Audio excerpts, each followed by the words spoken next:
If I could tell you in this moment, the key to a tranquil life, to mastering the anxiety, live without stress and worry, would you be willing to listen to me? Let me tell you, this key is as old as the Roman Empire and was used by emperors, slaves, and thinkers to find inner peace amid chaos. Today, I'm going to tell you a secret. The secret of the Stoics. A 2,000-year journey to master our minds and find the peace we so desperately seek. Look around you. The world is a whirlwind. The news, social media, everything screams that we should worry, that we should feel overwhelmed. We've been sold the idea that happiness is something to be bought, to achieved, or given to us. But what if I told you that inner peace isn't found in what the world offers, but in what you can control?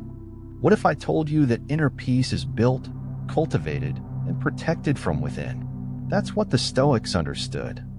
And today, in a world much louder than theirs, their teachings are more relevant than ever. Stoic philosophy isn't about being a robotic, emotionless person or about repressing your feelings. It's about understanding the nature of those feelings, where they come from, and how we can manage them so they don't control us. It's about building an unshakable fortress in our minds, a place where nothing and no one can reach to take away our calm. And don't worry, you don't need togas or vast libraries to do it. What you need is here, between your two ears, friend. The first great lesson, the fundamental pillar of Stoicism, is the dichotomy of control. It's a simple yet powerful idea that can completely change your life. The Stoics taught us to divide the world into two categories: what we can control and what we can't. It's that simple, but that complex. Think for a moment about all the things that worry you. The heavy traffic, other people's opinions, the weather, your boss's decisions, the past. The list is endless, my friend. The vast majority of these things. Can we really control them? Of course not. And even so, we dedicate an enormous amount of mental energy to them. Energy that we could be using for something far more productive. Seneca, one of the great Stoics, put it beautifully. He who suffers before it is necessary suffers more than is necessary. And most of our worries are precisely that. Unnecessary suffering over things we can't control. How many times have you ruined an entire day thinking about what someone said about you? Can you control what other people think? Why let that take away your peace? Stoicism doesn't tell us to ignore these things, it's to accept them for what they are, good or bad. Once we accept that they are not within our control, we can stop worrying about them. The magic happens when we redirect all that energy to what we can control. And what can we control? This could be our own actions, our own decisions, our own thoughts, and our own reaction to external events. Imagine this situation, pal. A coworker treats us with contempt. The external event is the mistreatment. We can't control our coworker. We can't force them to be kind. But we can control our reaction. We can choose to get angry and ruin our day. Or we can choose to take a deep breath and realize that the problem is theirs, not ours. We can control our response. That is the freedom Stoicism gives us. The freedom to decide how we will react, no matter what the world throws at us. And this lesson is a muscle that needs training. At first, your mind will want to go back to worrying about everything. That's normal. We've spent a lifetime doing it. But every time you find yourself in that loop of worry, stop and ask yourself, can I control this? If the answer is no, repeat to yourself mentally, this is not in my power. Why am I worried then? Focus your attention on what you can do. Maybe it's working on something that is up to you, or simply breathing to calm yourself down. This is the first key. The first step to building that mental fortress I spoke of. It's not a magic trick. It's a change of perspective. It's a profound shift in how we interact with the world. It's the foundation upon which all other teachings are built. Because once we have accepted that we cannot control the world, we are ready to focus on the one thing we truly can master, our own minds. And in that, my friends, lies true peace. Now we will delve into something even more intimate. What could it be? Well, this is the perception. The Stoics understood that external events by themselves do not cause us suffering. What torments us is the judgment we make about those events. As Epictetus, another great Stoic master, said, "It's not the events that disturb us, but our interpretation of these events." Imagine you get fired from your job. For most people, this would be a catastrophic event, and the automatic reaction would be panic, frustration, and sadness. But is the firing itself the source of your pain? Or is it your belief that this is the worst thing that could have happened to me, I'm a failure, or I'll never find another job that is truly destroying you? The Stoics invite us to pause, not to react impulsively. They encourage us to question our judgments. They tell us, withdraw the judgment, and the wound is withdrawn. In the firing example, the event is simply that you were fired. It's a neutral fact. You add the judgment, and in that judgment, your suffering resides. A Stoic would not see the firing as a tragedy, but as an opportunity. The opportunity to seek a new path, to learn something new, to take a necessary break, to start that project you always wanted to. It's the same situation, but the interpretation is radically different. And that difference, that simple reorientation of the mind, is what separates peace from anguish. To train our minds in this discipline, Marcus Aurelius, the Stoic emperor, gave us an invaluable piece of advice: to practice the premeditation of evils. This is not about being pessimistic, it's about being realistic and prepared. It consists of dedicating a few minutes each day to thinking about the possible challenges you might face. What would you do if you lost your job? What if you got sick? What if someone betrayed you? By thinking about these situations in advance, you strip away their power to surprise and overwhelm you. You realize that, although they would be difficult, they would not be the end of the world. And most importantly, you can start to devise a plan of action to focus on what you could control in those circumstances. The premeditation of evil strengthens us. It makes us resilient. It prepares us to live, not to worry. Another powerful mental exercise is the Stoic Journal. This is a habit that Marcus Aurelius cultivated, and his reflections have been preserved in the book Meditations. A Stoic journal is not a diary of events, but a diary of reflections. In the morning, you can write about the challenges you expect to face and how you might apply Stoic principles to handle them. And at night, you can reflect on your day. Did I act with virtue? Did I get carried away by my emotions? Did I react to things I couldn't control? Was I fair, brave, wise? By doing this self-examination, you become an observer of your own mind. You become aware of your thought patterns, your weaknesses, and the areas you need to work on. This constant self-analysis is crucial for mastering your mind. And in this process of self-observation, we encounter the transient nature of all things. Everything changes. Everything ends. And the acceptance of this truth is a balm for the mind. Think about a relationship that ended. The pain is real. But if we view it from the perspective that everything has an end, we can stop clinging to the past. Accepting the impermanence of everything, from youth to wealth, frees us. It is not resignation, it is wisdom. It allows us to enjoy the present more fully, knowing that it is a gift that will not last forever. The Stoics encourage us to live each day as if it were our last, not in a dramatic way, but by appreciating its value, knowing that nothing is permanent, not even our sorrows. Perception, then, is not a mere act of seeing the world, but an active discipline of interpreting it in a way that strengthens us rather than weakens us. It is the shield with which we protect ourselves from the poison darts of irrational judgment, and it is the tool with which we transform obstacles into opportunities. The Stoic path to inner peace is not a path of flowers, but of constant work on oneself. But it is a path that leads us to a wonderful destination, an unbreakable mind, capable of finding calm in any storm. And in today's chaotic world, there is nothing more valuable than that. Now we will delve into the true purpose of life according to the Stoics. The virtue.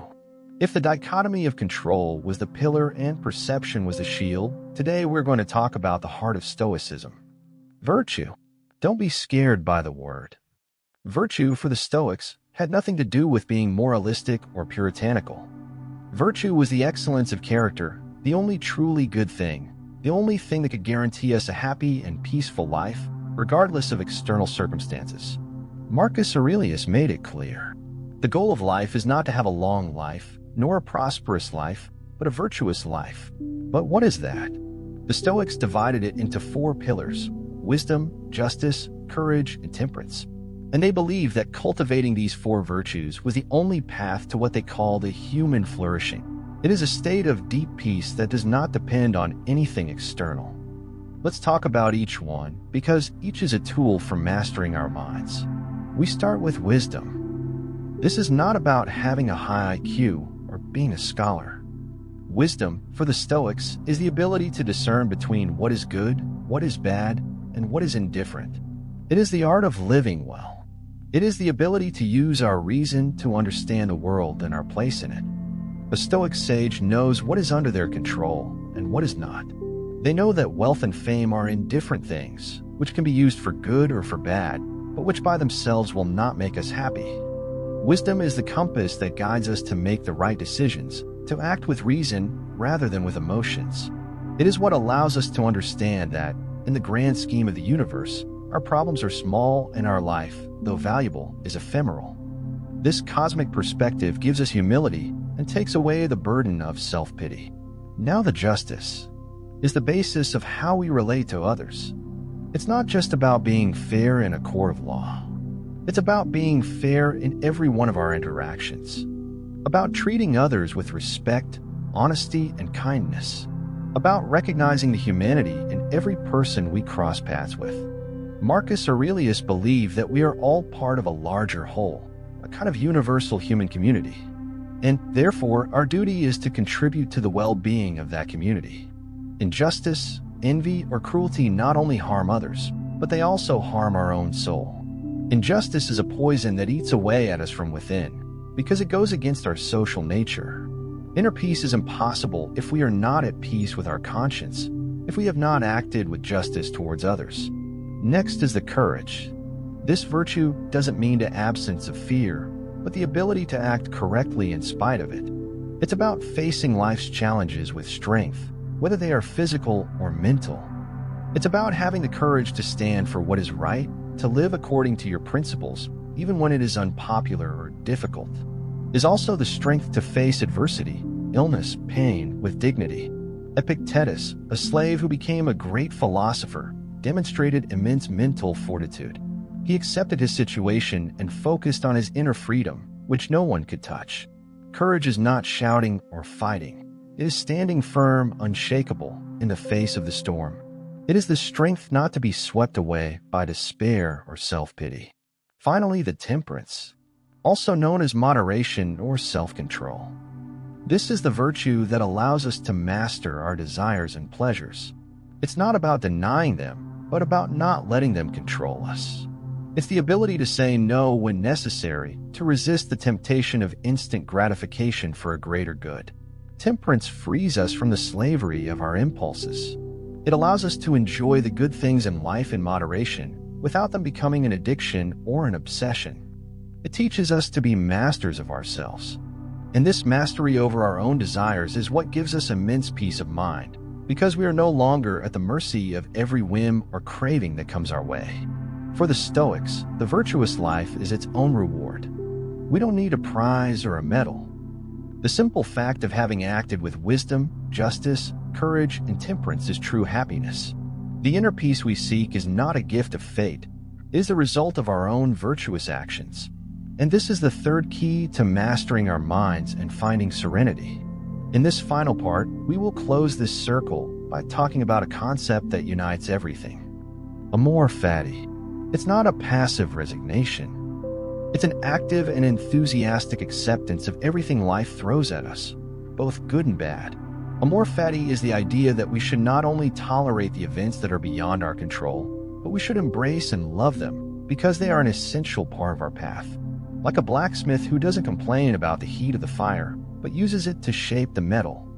That is how we should be with the circumstances of our lives. To love our fate is to understand that every moment, every event, no matter how painful, is an irreplaceable piece of the great puzzle that is our life. Without those moments of pain, without those challenges, we would not be who we are. We would not have learned the lessons we learned, we would not have developed the resilience and wisdom we have. Stoic philosophy encourages us to see life as a work of art, where every brushstroke, even the dark ones, are necessary to create the complete work. And how do we cultivate this love for our fate? Through the practices we have already explored. First, by identifying what we cannot control, accepting that it is part of destiny. Second, by adjusting our perception, seeing the obstacle not as a wall, but as an opportunity to apply our virtues. And third, by acting with virtue, using challenges as the canvas on which we paint our excellence of character. Amor Fati is the culmination of all this. It is the tranquility of knowing that no matter what happens, we have the capacity to face it, to learn from it, and to use it to be better. It is the freedom that comes from knowing that we are not adrift, at the mercy of luck or fate, but that we are the architects of our own peace of mind. Inner peace is not the absence of problems, but the presence of an unshakable fortress against them. So, the next time you face a difficult situation, one of those where you feel overwhelmed and frustrated, stop for a moment. Take a deep breath and repeat to yourself, Amor Fati, love this. Accept that it is part of your path. Accept that you have the power to decide how you will react. And then act with wisdom, with justice, with courage, and with temperance. In that moment, you will not be the victim of your circumstances. You will be the master of your own mind. And in that mastery, in that inner freedom, you will find the peace you were looking for. We have traveled a long way, from a distinction between what we can and cannot control, to the cultivation of virtues and the profound power of loving our fate. Stoic philosophy, far from being a simple ancient text, is a life manual that teaches us to build an unshakable fortress in our minds. It is not the absence of problems that will give us peace, but the presence of the wisdom to face them. Mastering our mind is a journey, not a destination.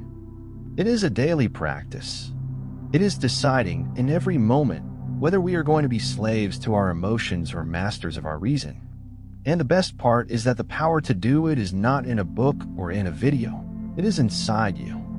I invite you to take these ideas and put them to the test. Tomorrow morning, before the world overwhelms you with its noise, take a moment to reflect. Ask yourself, what can I control today? How can I act with wisdom, justice, courage, and temperance in the face of the challenges that arise? And at night, reflect on how you did. This simple habit can change your life. If you like this video, don't forget to hit like, subscribe to the channel, and turn on the notification bell so you don't miss our next videos.